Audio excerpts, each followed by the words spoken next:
Alrighty, hello, and welcome to another episode. Today we're doing again some line art.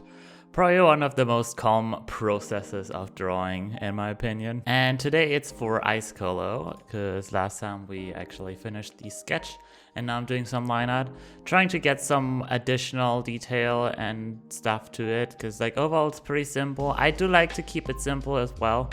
I try to like refine a little bit, or like I like to refine in general often with line a bit more. I mean, that's basically what you do. But what I mean is like getting in some more detail and that kind of stuff sometimes. For example, also like the fur textures here and there, I refined a little bit. The mouth, I've tried to like get a bit of line weight into it. Especially I'm correcting that a little bit later as well, making it a bit even more.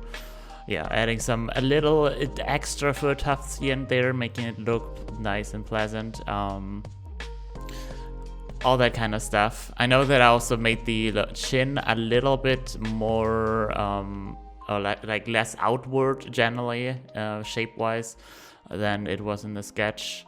Trying to get the eyes in. I recently like started actually using outlines for the eyes. Usually like how I did it was like pretty much everything had an outline, except for patterns that I just like had different colors and then shade over that, you know. For eyes, usually I still like did not use line art. I usually like made it a shape, kind of lineless, and then I put the pupils in there and then that's it. Then maybe some, like, when you are happy or something, like in this case, then I would like have the bottom eyelid a little bit drawn as well with an outline, or have like the eyebrow maybe on top of the eye if that's like touching it, I don't know. You know, that kind of stuff, but usually the eye itself didn't have an outline, but now recently I started doing that more, because, I don't know, I kind of like it actually more, I think. It's like more coherent with the whole thing. I don't know why I didn't do it before. I guess that also simplicity. I mean, both things have something to it. They're both decent. I like them, but yeah, I don't know. Always nice to try around, am I right? That's like my kind of message.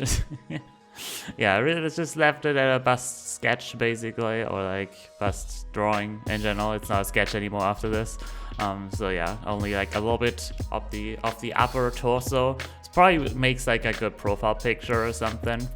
But yeah, it's not a full body at all. I did really want to have like a bit of the chest area still in there, especially because of the necklace, because I think that's like an essential part of the character, because that's like how Icecolo like transitions between the furry version and the human version of her persona, which I think is actually quite neat, especially like it's a snowflake and it like matches the ice aesthetic generally, or like the ice theming.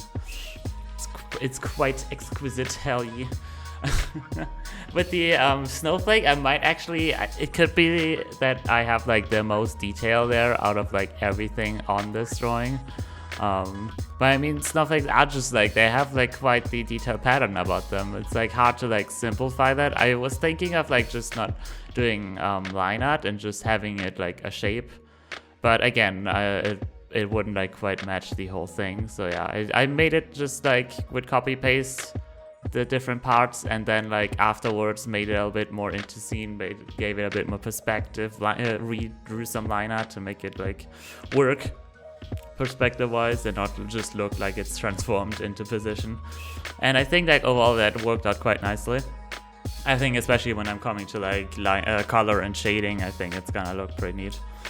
And yeah, we'll see. Again, though, it's like a bit like the most detailed area of the drawing, but I still quite like it. The glasses were a little bit of a challenge. I tried to like really have the line on top of it, like the upper rim of the glasses like thinner than the rest of it. I really tried to give it the perspective that I needed, which is difficult a bit because of the muzzle, I believe. But overall, I think it all worked out quite nicely. And I think it's gonna pop even more, gonna look even better when we come to, yeah, coloring, shading, and all that kind of stuff, finishing it up, which I'm gonna do in the next final video to this. So I'm excited for that, and I hope to see you all there as well. So thank you for watching. If you liked it, which I suppose you did if you made it here, I would greatly appreciate it if you nuzzle that like button and me also subscribed so you don't miss if I upload more on that. Thank you so much for watching again, and bye bye!